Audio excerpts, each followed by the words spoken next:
Aaron, thank you very much. So let's see. I've been at MIT for a very long time, but I wanted to tell you that I grew up in the great state of Connecticut. Right? I grew up in the Hartford area, had a great time, and went from there to MIT. Now, oops, I might need to turn that down just a bit, or turn that one. We could probably turn that one off, or unplug it. Yeah. And here I thought we checked out everything.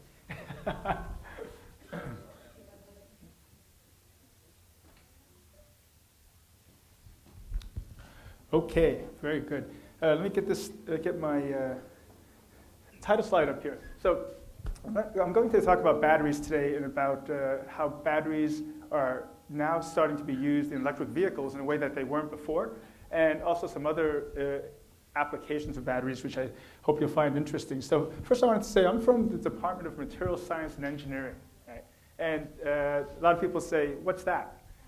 And so this is a department at MIT which historically was known as metallurgy. And metallurgy is the study of metals. Right? And so over time, over the last few decades, it sort of evolved from just studying metals to studying a whole host of other materials. Plastics, ceramic materials. And so today it's known as material science and engineering. What we'd like to say is that everything is made of something, and we study that something. Right? And so I'll give you some examples of the materials that we study. So if you're interested in chemistry, if you're interested in physics, mechanics, you might want to, when you get to college, find out what material science and engineering is all about. Okay? Now, let's see. Okay, good. A little better? Okay. Now I know where that button is, but it acts up again. I'll just keep pushing it. Okay. Okay. Like now. How's that? Better? Okay. So this is a slide that kind of gives you an idea of what's happening around us. And if you listen to the news, read the newspapers, you know that a number of things that are converging all at the same time. We can describe it as the perfect storm. And we have this problem with climate change, with global warming that all of you have heard about. And recently we've seen how the amount of oil that we have, we need more, there's less supply, right? And also just the parts of the world that the US depends on its oil for aren't always the friendliest parts of the earth to the US. And so all these things have converged, and so this is kind of the backdrop against which some of the things that have been happening in electric vehicles are taking place. Right? Now, the real reason I like this slide is this polar bear here. Right? And so you look at that and you have to ask yourself, what's that polar bear thinking? Right? And I think he's thinking is, what's happening to my ice cap? Right? So, let's see. So Aaron mentioned that I'm a fisherman, and so fishermen love to brag, and so you're going to think that this is really just a reason to brag about fishing, right? But there's a more serious point I want to make here, right? And this is my wife Jerry. She's sitting in the back room there, and this is a striped bass, a fish that's native to New England and has been around since the Pilgrims were here and well before that. And so if you fish on the Connecticut coast, you know all about striped bass, right? And so, we catch these fish. We love to catch them. And so back in the 1960s, you could catch striped bass and fill the back of a pickup truck with 50-pound striped bass. Right? Today, this is a pretty big striped bass. This one's maybe 8 pounds. Right? And so as a fisherman, what I started to notice about maybe 10 or 15 years ago is that year by year, what we caught changed. And so this was my personal experience when I started to really believe climate change and global warming was real. Right? Now, I don't believe everything I read in the newspapers. Right? I don't believe much of what I read in scientific papers. Right? That's a joke for the other professors here. Right? But what we observed happening on the New England coast is that we started catching more and more of these warm water species every year. And so there's a point here. But Jerry always catches the biggest fish. But so this is a Spanish mackerel, warm water species, and this is a false albacore, and both of these are false albacore. And false albacore turns out to be not a very good fish to eat. It makes real good cat food. But Spanish mackerel is one of the best eating fishes, and we love to catch them. And what happened is that year by year we caught more of these. Right? And said, oh, this is great. Right? But then after a while, I said, wait, this is not quite what we are used to, and something is happening. So over time, I became convinced, and now I think everybody's convinced that global warming is real. Right?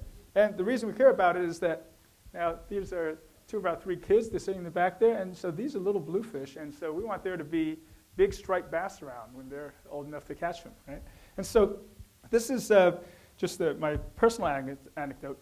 But what has happened recently, right, which has been really good for the area I do my work in, is that there are a couple of really big industries. Right? So cars, transportation. And this is meant to represent electricity, the electric grid, how we make and distribute our electricity so that we have the lights on in this room. This particular little business or little industry of batteries has a lot of impact, and just in the last few years has a lot of leverage. And so people in these really big industries are paying attention to what's going on in this really little industry. Right? Now I want to explain why that is. Right? So these are a number of photos taken off the website for the North American International Auto Show, and I inserted the word electric. Right? And if you had gone, this is what is commonly known as the Detroit Auto Show, big auto show every year, and takes place late January. And if you had gone to this show just 2 or 3 years ago, you would have seen 1 or 2 so-called concept vehicles that are future electric vehicles. Right? And this year, there's some more than a dozen represented here. Manufacturers from all over the world. Right? This is BYD, a Chinese maker. Right? Prius, Toyota. This is the inside from Honda. And then this is a car called the Chrysler Circuit, right? An electric vehicle that will be made here in the US, as well as the Chevy Volt. And this is the Fisker Karma, and this is a Tesla Roadster. So you see all these cars, and the difference is that these are all cars that are intended to actually go into production, not concept cars. Right? So these are all presented as car models that should reach the showroom in the next few years. And part of what's made this happen is the batteries. Right? The makers of cars have come to believe that batteries can be used to change transportation. Right?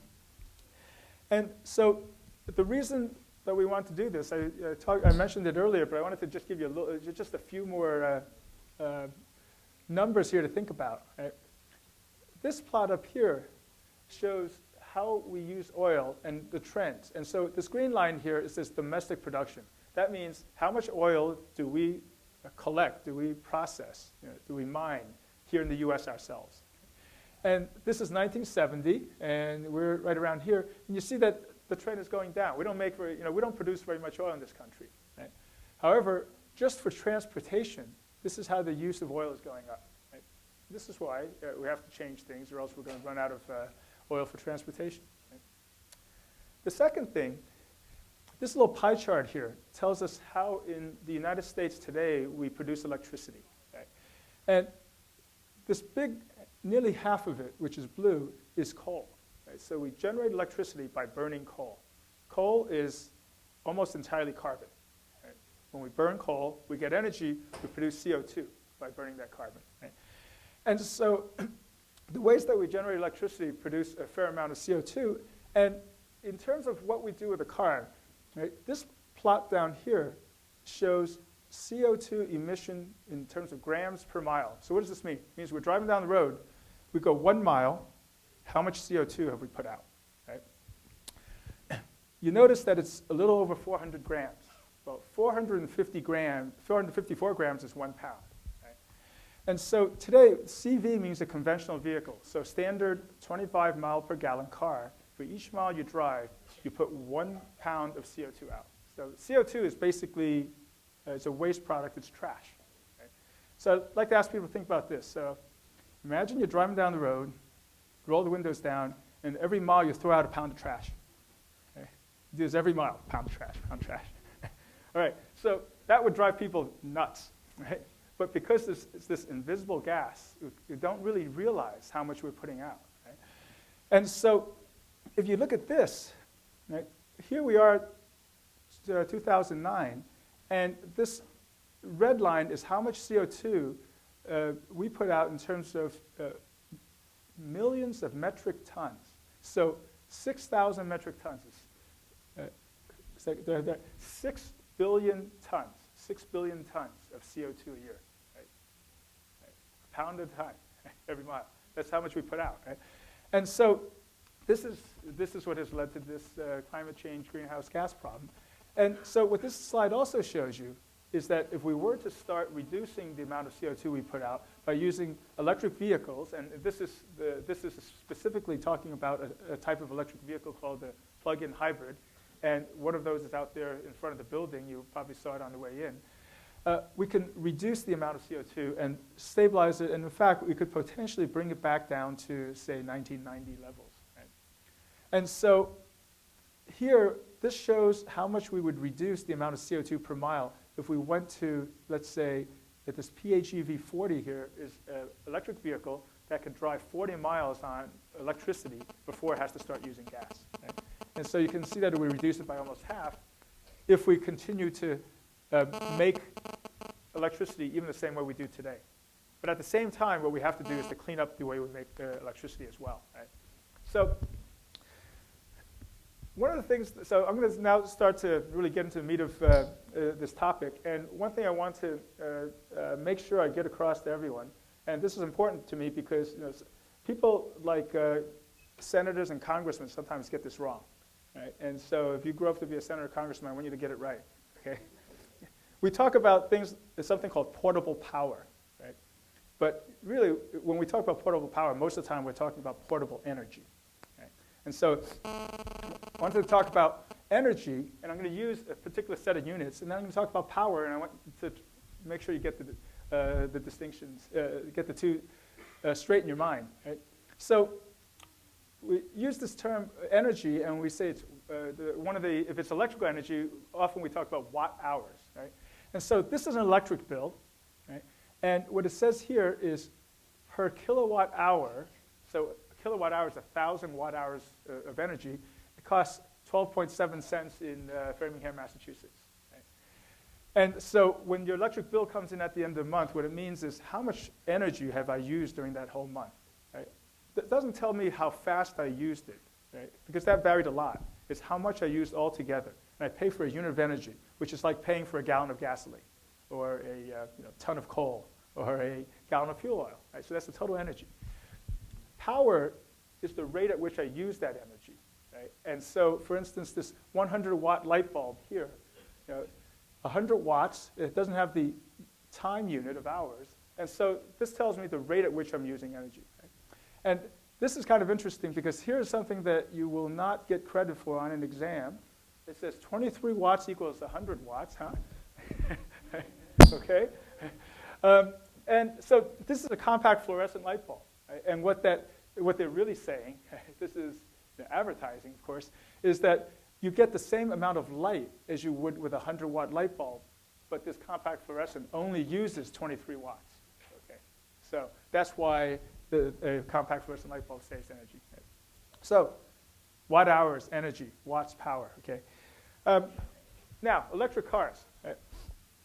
It turns out that when we talk about electric cars, there are many different flavors. There are roughly 5 different types today, and I'll discuss most of these here. If we start with a car that only uses a gas engine, that's the internal combustion engine that we have here. Right? That's this purple box, and that's the engine. There's no battery except for the battery that you start it with, the starter battery. In electric vehicles, there's something called a hybrid electric vehicle, and you may even drive in one. Right?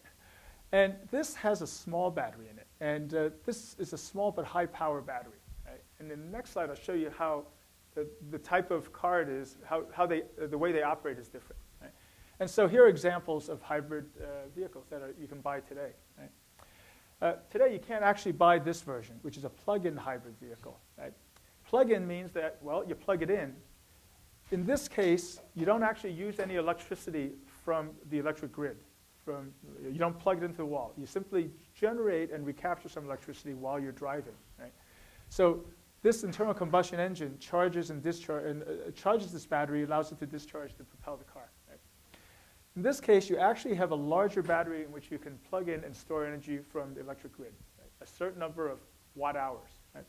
And so there are some that are coming on the line, but the one that's out there today is a Prius that's been converted to a plug-in hybrid. That's why when you walked up to the front door, you saw this blue car with an orange cord plugged into the bumper, right? It's charging, right? And so this is a plug-in hybrid, and this requires more energy than this. So this has just high power, but doesn't store a lot of energy, right? Power and energy again. This stores more energy and still needs a moderate amount of power, right?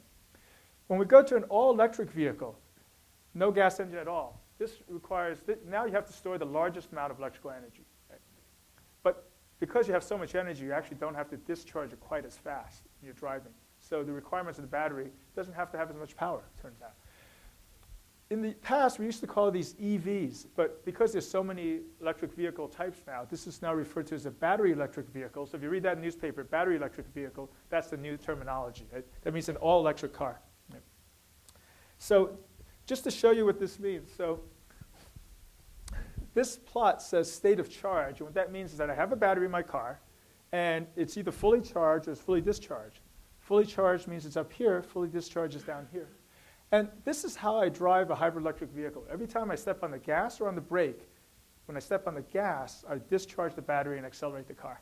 Right? When I step on the brake, the battery actually gets charged. There's a generator in the braking system that charges the battery. Right? And so every time, so if you sit there and say, okay, I'm going to drive for 15 years, and every day I'm going to go like this and this and this and this, pretty soon you get 300,000 times. Right? And so 300,000 charge and discharge cycles, that's a lot. Right? Use a laptop or use your cell phone for a year, you've charged and discharged maybe 300 times. Right? So 300,000 times, that's what we demand of these batteries. That's partly why it's been so difficult to make batteries that will last that long. Right? Now, this plug-in hybrid, I start with a completely charged battery, and then for some range of electric driving, I discharge it, and then I go into what they call a charge-sustaining mode, where now the engine has to keep it charged. In this case, I charge once a day, approximately. And so over the life of a car, I need to charge 6,000 times.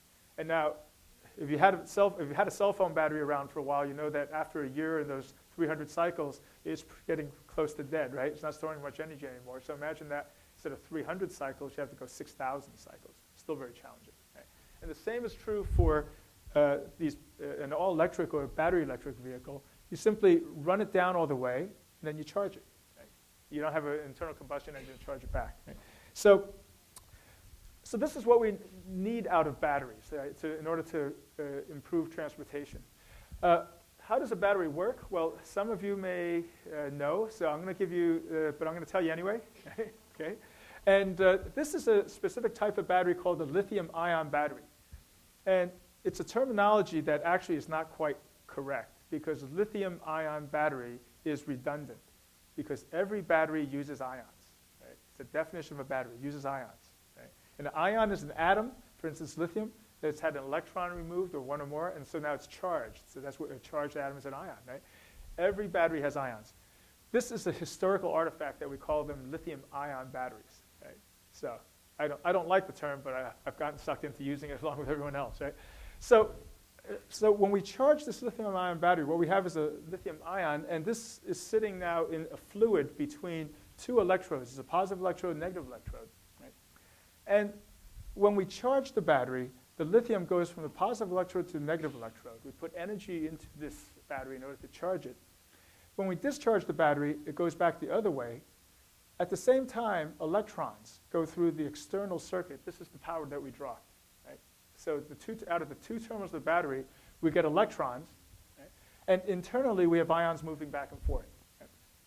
So a way to think of this, so electrochemistry is what the field that this is referred to, has electrical transport, but also has chemistry taking place. And so the way that this material, this negative electrode, stores the lithium that goes back and forth is that when we discharge the battery and the lithium goes in this direction, this lithium becomes lithium plus and transports itself this way, and this electron goes through the external circuit. Right? The positive electrode takes it in, and so the lithium arrives there. Now, in this material, lithium does not like to exist as a metallic component, as a metal. it likes to remain an ion. And so what happens is that as it goes into the positive electrode, something else has to change its charge state. In this case, that's a metal, which in this case is cobalt 4 plus, goes to cobalt 3 plus. Right? So this is an example of a compound that we use for the positive electrode. This is graphite, an example of a compound that we use for the negative electrode. Right? So let me put this in another way. Lithium is reactive with both of these materials, but to different degrees. Right? And it's a competition. We have lithium in here, and these two electrodes are fighting for that lithium. Right? And the way that spontaneously the battery wants to discharge tells you that this material, the positive electrode, is more reactive with lithium than the negative electrode. Right? And so if you simply allow the reaction to proceed, it discharges. Right? The positive electrode captures the lithium. Right? So we can write these chemical reactions taking place at these two materials. And so charging is the reverse of this. Right? So the way that graphite works, I've got a model here, and let's see if this will work. Here, OK, not quite. So this is a model of graphite. These are carbon atoms. Right? You know that because they're black. Right? OK, and so the way that this compound stores lithium, if I think of this ping pong ball as lithium, is that it goes between the sheets in the graphite structure and sits here. Right? And so we can load it up with a certain amount of lithium, and then we're done. Right? And then it extracts it, so it goes in and out. It's a process called intercalation. Right? So in a lithium-ion battery, this is how the negative electrode behaves. Right? In the same battery, the positive electrode, this is not lithium cobalt oxide, but a different compound. Here also, we have, whoops, let's see, here we go. Okay, the red is oxygen, right? It turns out the black, in this case, is not carbon, but phosphorus. And then these silver atoms are actually two types. In this case, it could be iron or manganese, and then lithium. And so the lithium forms these rows here, and in the same way that it can insert and remove itself, in this case, it inserts and removes itself. So the structure of these materials allows the lithium to go in and out rapidly. That's why you can actually charge and discharge this battery at room temperature rather than having to heat it to some higher temperature. Right? So there are a lot of things that are required of these materials to make this whole battery work. Right? OK, so those are a couple of examples. Now, so there are a lot of materials that will do this. And so at the, sort of the next level in this understanding how these materials work, we have to think about how to quantify, how to actually put into numbers how much energy this battery will store. And so the energy of a battery, again, watt hours, right? Not the power, but the energy, depends on the voltage, which is units of volts, and the capacity, units of amp hours. Right? So if you go and buy a starter battery at the hardware store, it says a certain number of amp hours. That's the capacity of the battery. What that tells you is, how, in this case, how much lithium you can store in a given battery. Right? And so when you multiply the two together, you get something called watt hours. And so if we want a car that will drive the farthest distance before we need to recharge that battery, we want a material that will hold the largest number of watt hours for each pound or each kilogram of battery. Okay? More energy per massive material. And so here's a list of a bunch of materials that are used today. And these are this is what we call the specific energy of the electrode material. And so you can see that it has watt hours and it has kilograms. And so based on this, we can start to do some arithmetic. You can say, if I have that car outside and I want to drive it 1 mile, how many watt hours of energy do I need? And therefore, how many kilograms of this battery do I need? Right? And when you start to do that arithmetic, you get some interesting results that I'll talk about in a little bit. Okay. So this is how, as a engineer, we quantify what the battery materials can do. This is also what we constantly try to improve. We want this number to be absolutely as high as possible. Right? There's some limits on it, and that's today we're constantly trying to push those limits upwards. Right? The way that these batteries are made, and I've brought along a few batteries here, and so here's, for instance, a battery that is going to be used in hybrid electric vehicles in the next year or so. Right? It's a big, fat cylindrical battery. This is a battery that's used in a power tool, a number of things. Power tools, the plug-in hybrid car that's out there, even in a really big battery that I'll show you in a little bit. Right? And this is a rather special battery. This is a battery that was just used is being used in Formula One racing. Right? It actually holds the distinction of being the highest power lithium-ion battery in the world today, as of April 2009. Okay, I'll tell you more about how that was used. Right? But when we take these batteries apart, what we see are these kinds of materials. Right? Okay, whoops, wrong way. This is a copper foil, right?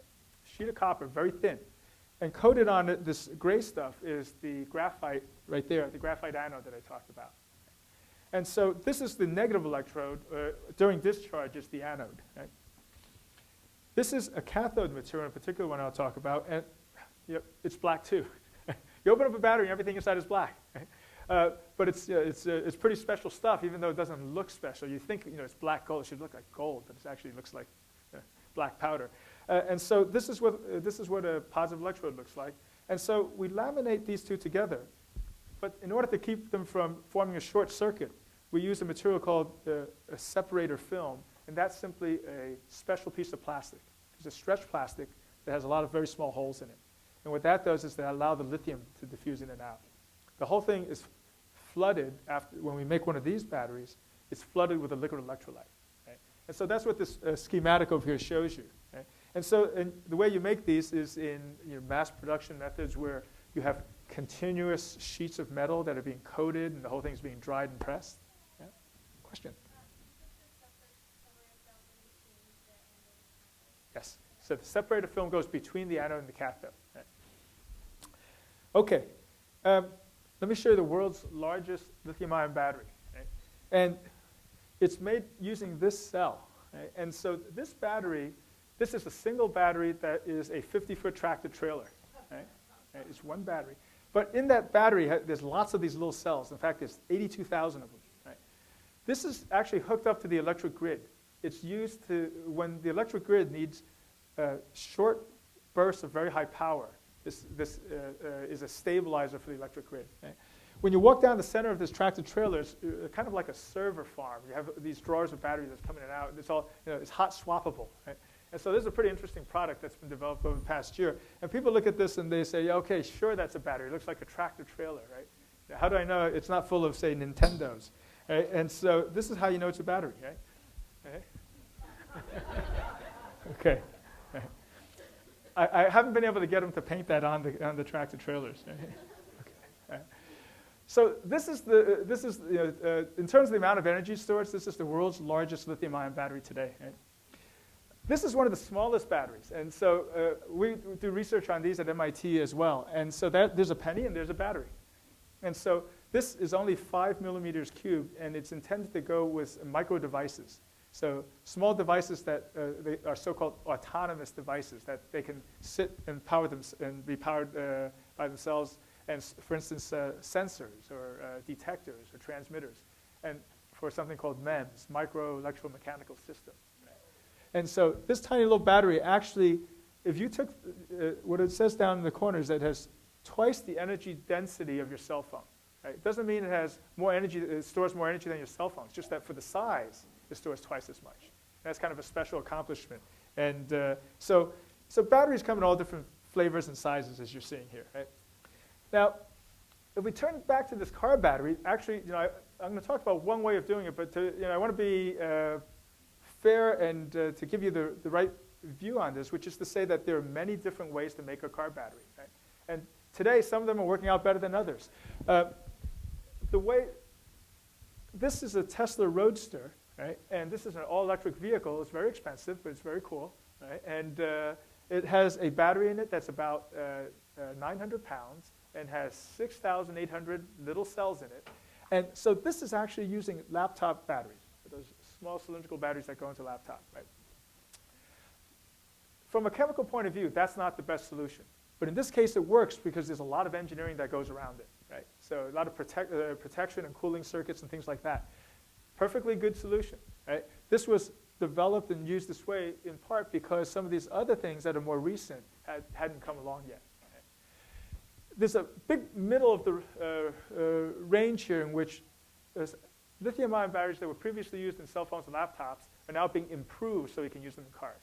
Right? And then there are what I would call new chemistry. So the compounds that weren't used in batteries before, and those are some of the things that we like to play with. And so I'll tell you a little bit about that as well. Right? So this is a road sign. Right? My favorite positive electrode in all the world are lithium metal phosphates. And so 2 years ago, the whole family, we took a drive out west, and this is going through Montana, and there's a town in Montana called Phosphate, Montana. I'm driving around, I said, hey, phosphate. Right? And exit 170. And so now I'm thinking, 170, why does 170 ring a bell? What is it about 170? And so it turns out that 170 milliamp hours per gram, right, is the theoretical energy density of the positive electrode material we like to work on. It's, I get, that's why that rings a bell. So confirmed that I was working on the right material, right? And says, we should stop for lunch, right? Hey, Phosphate, Montana, right? Okay, so I'm going to talk, so I'm going to drill down and talk about one class of materials. Olivines, lithium metal phosphorus oxygen, right? Lithium metal phosphate olivines. These are actually earth minerals, right? This is a rock dug out of the ground. It's a particular olivine, lithium manganese phosphate. It's called purpurite for obvious reasons. Right? And so this, you could in fact make it into a battery even though it wouldn't work very well. Right? And so all of the olivines that are going into batteries today are actually synthesized in synthetic forms, even though there is some natural supply. Right? And so this class of materials, as a positive electrode material, had a number of advantages. I won't go through all of them here, but for instance, it's safer. I'll show you that. It's based on relatively low-cost materials, and it stores a lot of energy. Right? It's green. It's not toxic. Right? But when these materials were first tried out in batteries, they didn't work very well. Right?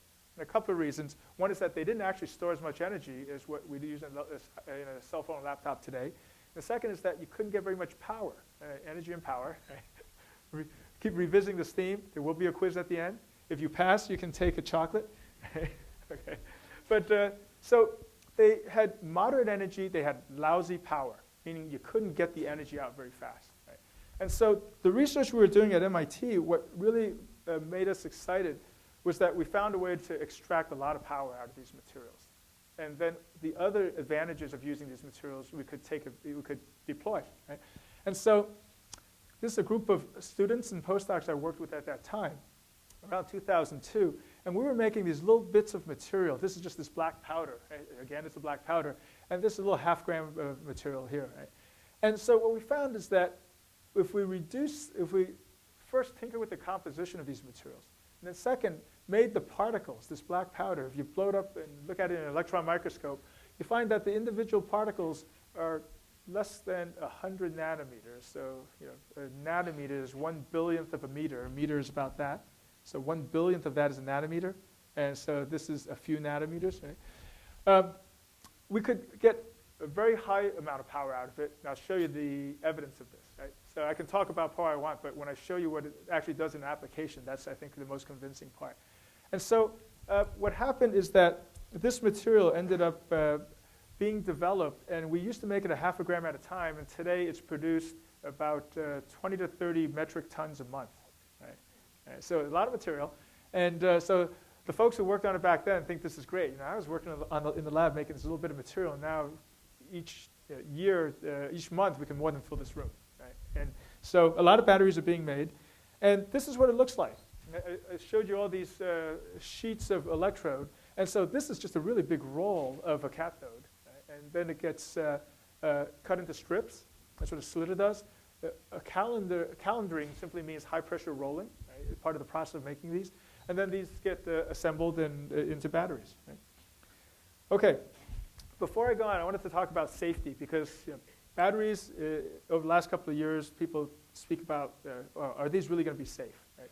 Well, anytime you store a huge amount of electrical energy, as much as you can in a given space, you have to worry about safety. You have to engineer these systems and try to take care of every single precaution. Okay?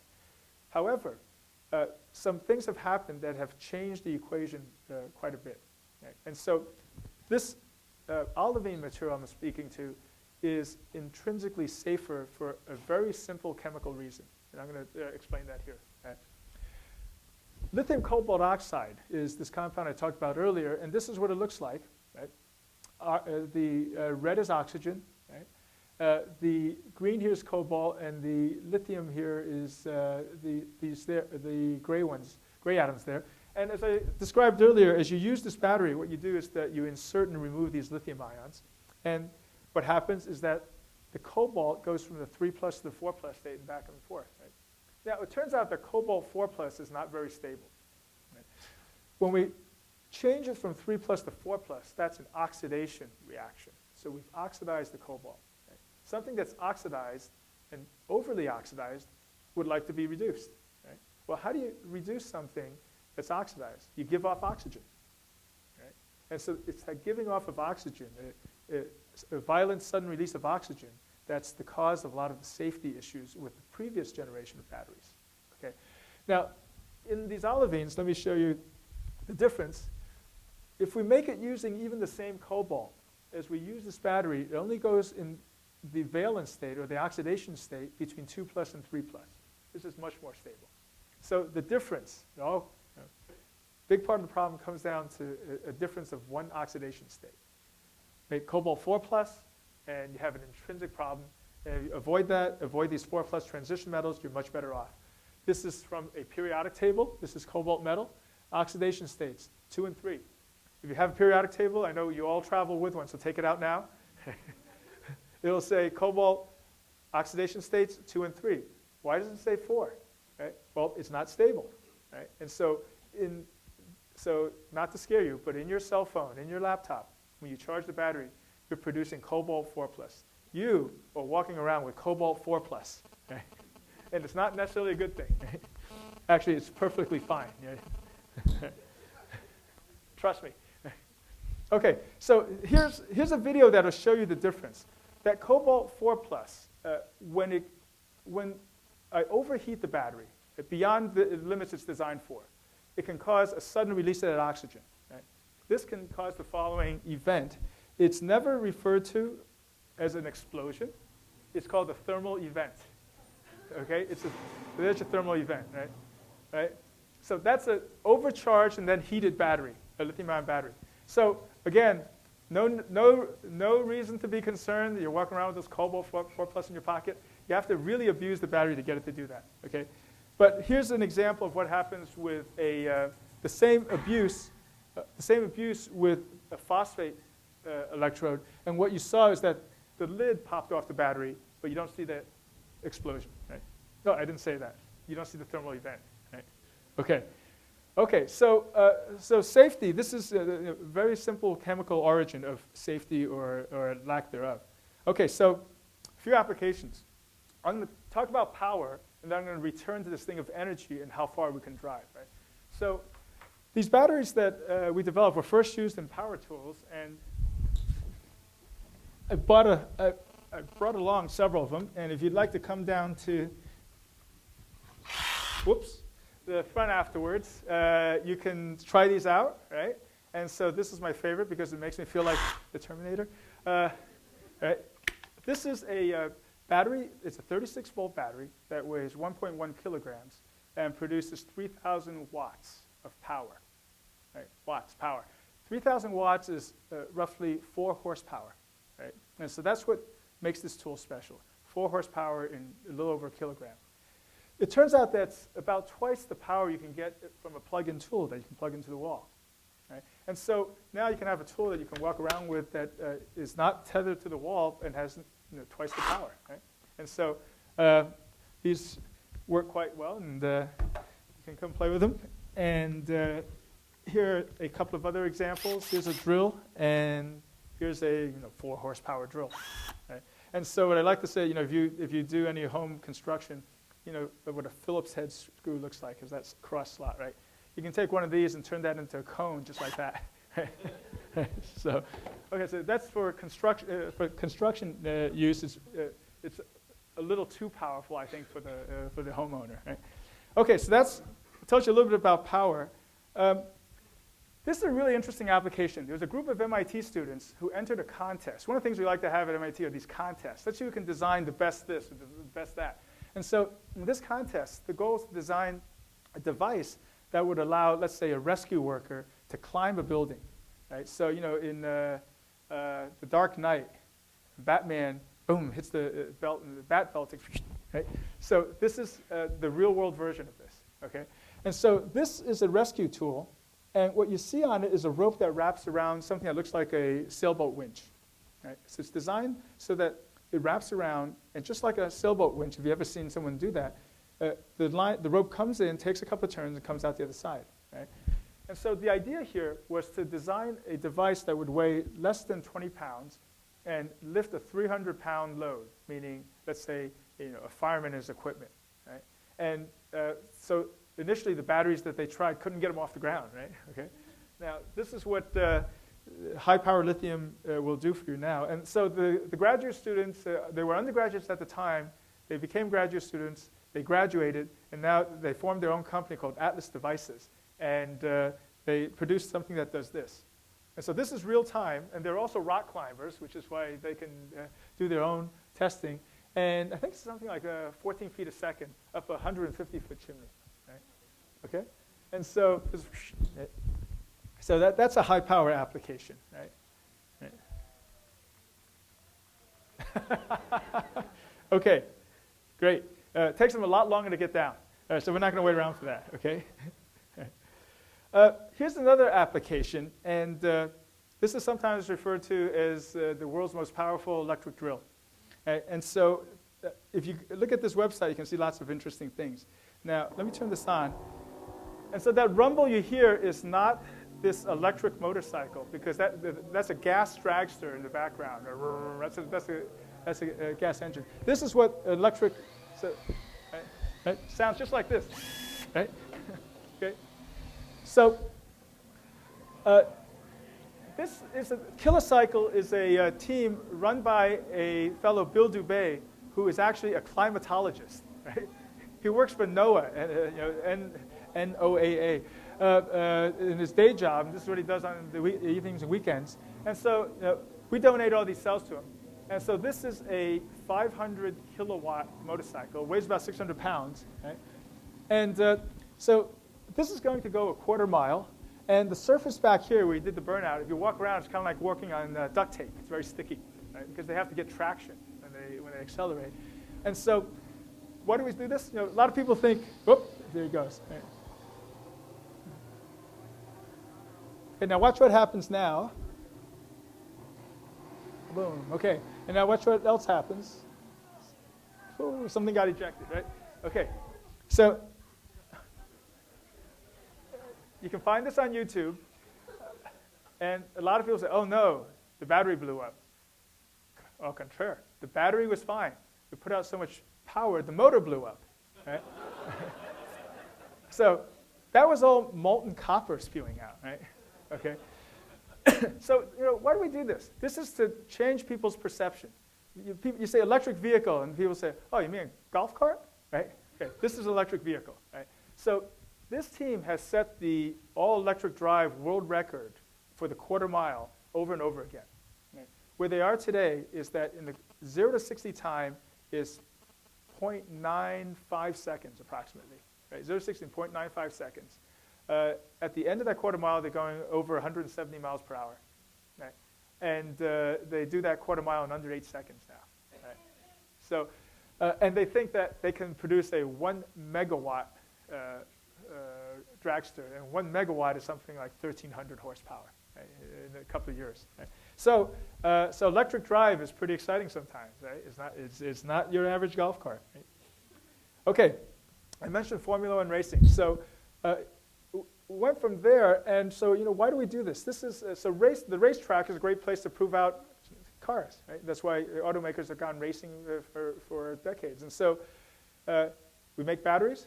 We're going racing because this is the way to develop the highest power version of battery hybrid systems. So this is Lewis Hamilton, the 2008 world champion. Right? He drives for McLaren. Right? McLaren is the race team. Mercedes makes the drivetrain. 8123 Systems is a company that we formed to develop this battery technology, and they developed the cell, this cell that I was showing you just a couple minutes ago. And so this is a little bit bigger than a AA, produces approximately 1 horsepower. Right? Now, So for the first time in 2009, they're allowing hybrid electric drive in Formula One racing. And the reason is this. In the US, Formula One isn't very popular. The rest of the world, the fans are total fanatics, right? People in the US, is kind of like the same reason that soccer isn't as popular as you think it ought to be, right? It's, oh, we want to see more excitement. So Formula One has this reputation for not having enough passing, right? Unlike, say, NASCAR, right? And so how do we make Formula One more exciting? Well, we're going to give these cars the ability to pass. And what they need in order to pass is jolts of power. And so for the first time in 2009, they're allowing a hybrid electric system, which they refer to as a kinetic energy recovery system, KERS. Right? And so I'll show you what this does. These are taken from the opening race at the end of March in Melbourne, Australia. And so just what happened in the race is that Lewis Hamilton, he had sort of a lousy qualifying round, ended up starting in 18th place, but he was able to pass. Right? And so he ended up third by the time he was done. Right? So here's how it works. Right? The steering wheel here has a button on it that you can think of as warp drive. Right? Driver hits that button and gets an instantaneous 80 horsepower. Right? Only for about 6 to 8 seconds, I believe. Right? But it's what allows you to give that jolt. And so this is actually, I'm going to show you now a video taken, this is Lewis Hamilton. And so I just want to point out before I start the video what to look for. This is a tachometer and goes all the way up to 18,000 RPM. This is because that's what these cars drive at.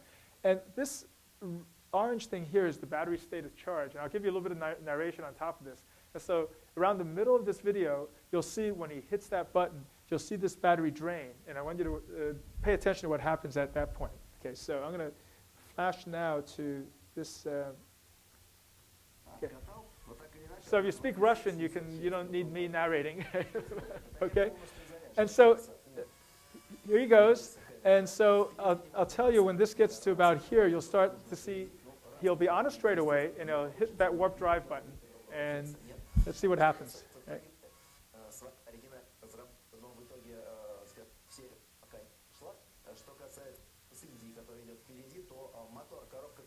Okay, starting to get there.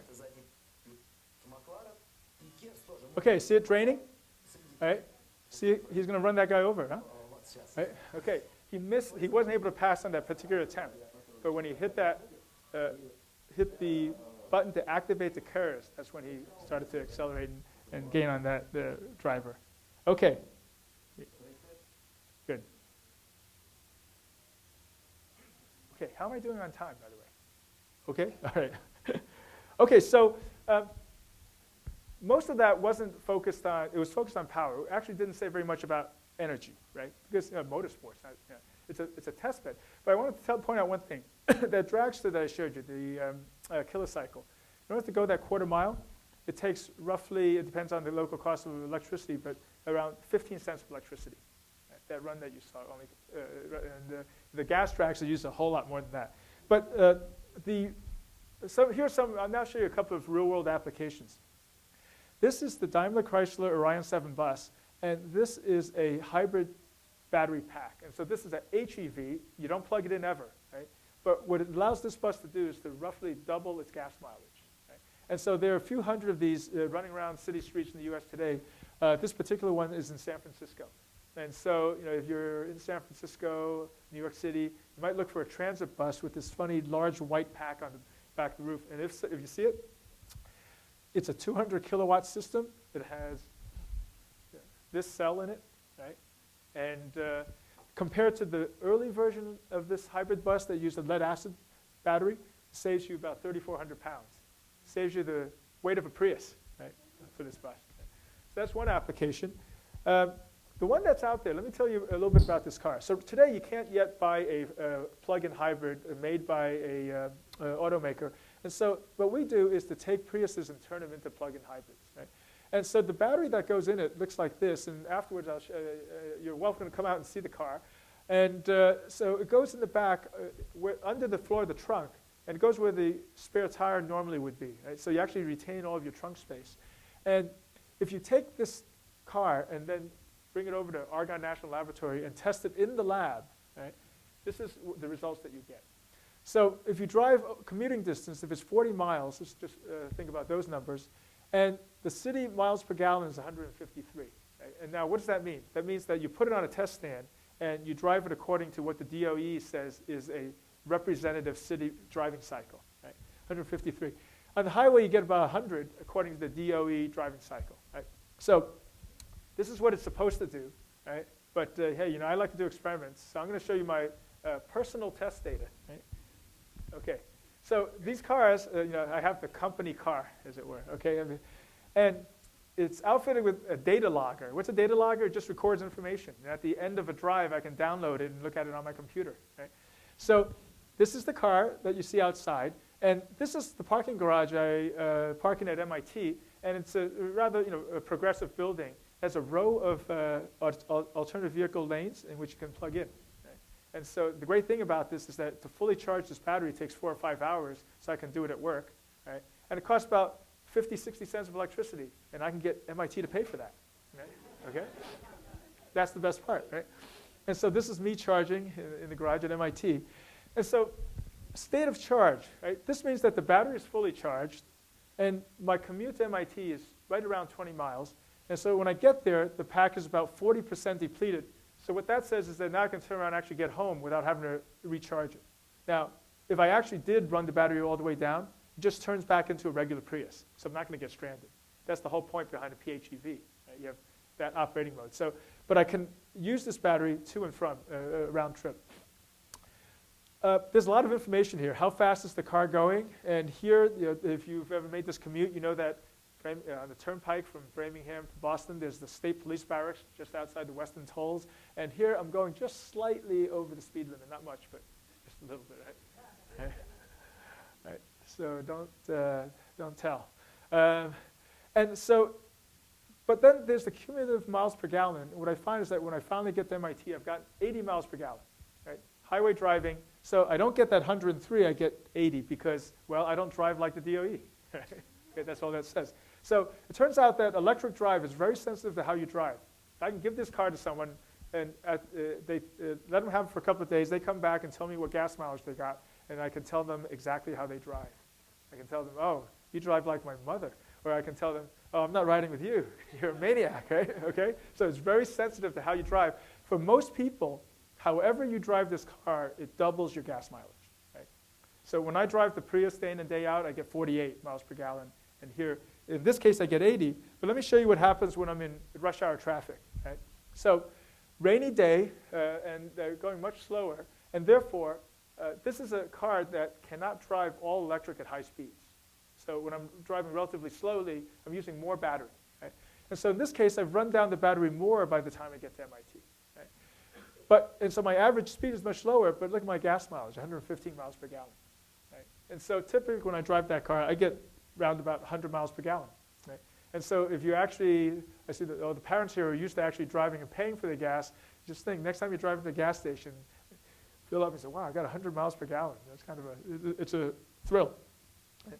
So here are some of the, these are some of the cars that are coming up, and this is just one example of an automaker that we're working with. And so what you see here on the right-hand side is what these battery packs will actually look like. I didn't bring one because it's kind of big. We didn't have enough space. But I'm going to put it here. Right? This is cast in lucite. Right? And what you see in the middle is a flat, silvery-looking thing. That's a so-called prismatic, meaning rectangular, battery cell. And this is the type of battery cell that's going into these battery modules. And this would stand about this big on the desk. Right?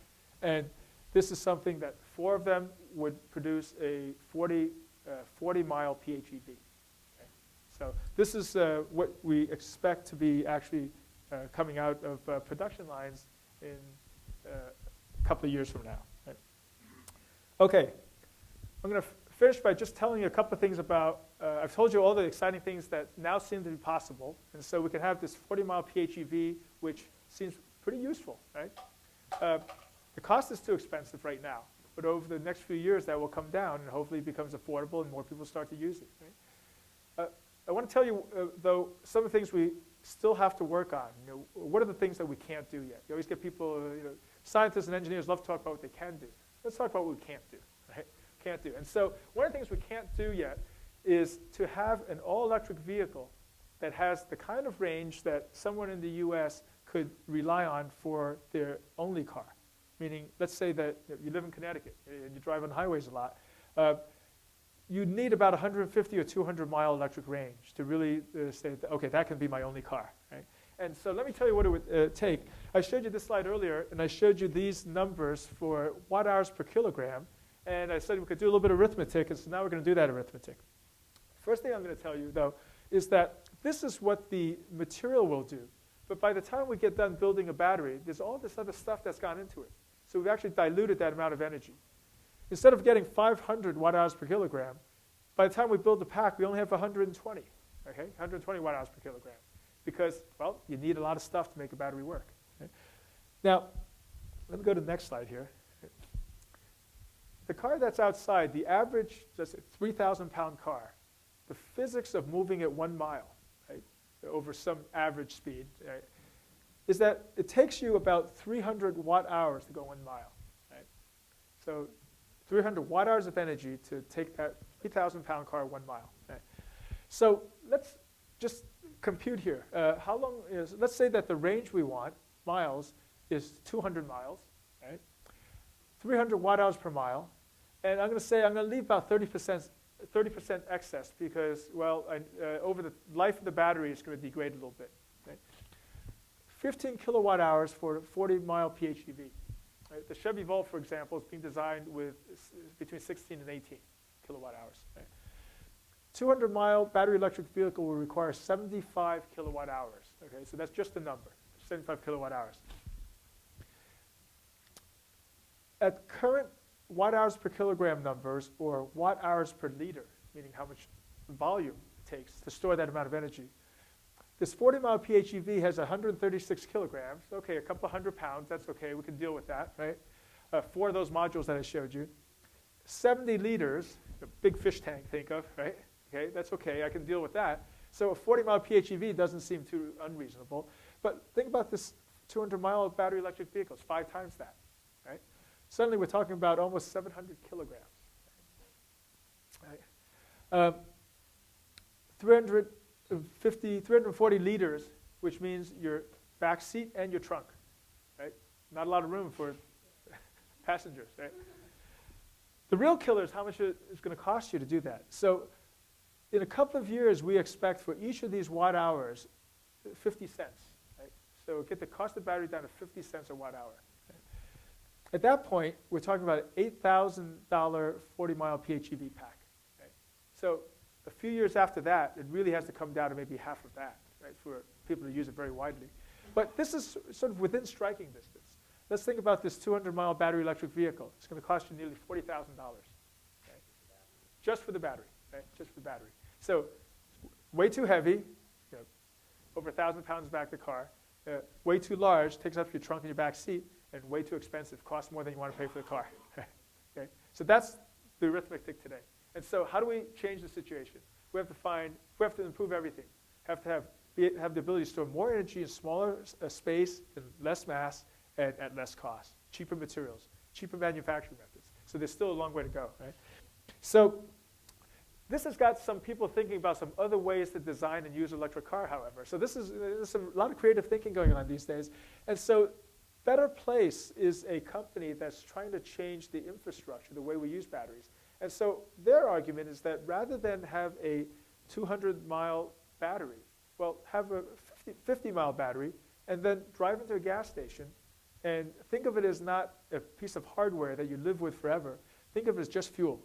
And let's take that battery, drop it out, pop in a charged one. Right? At home, you know, what do you do when your Game Boy, your radio-controlled car? When the battery drains, a lot of times you take out the battery, swap in new batteries. Right? And so this is that kind of recharging model. And so some aspects of this make a lot of sense. You could just drive in and swap batteries. Right? Now, the reason that this is also helpful, let me go back for the last slide for 1 second. Right? Look at this bottom line here. Let's say that we had the 75 kilowatt hours, and now we say, how long will it take me to charge this battery? okay, it's one thing if I can charge it overnight, but let's say I'm on the road and I'm going to drive into a gas station, and if you're like me, if you have to wait around for 3 minutes to fill your gas tank, you're and this is taking way too long, right? And so you're not going to wait around for even 15 minutes to charge a battery, right? To charge this battery in 5 minutes will take you almost a megawatt of power, right? Megawatt of power, that's a lot. That means the lights will dim when you drive into a gas station to charge your car, right? And so this is the other reason that when we think of how all this is going to work, maybe there's some other ways to do it, such as this battery swap model. Okay? So this is very exciting. So we don't know yet what's going to be the best way, but these are some of the questions that we have to face up to today. Okay, I'm going to stop there. Thank you for your attention, and I'll be happy to answer any questions you have. Right?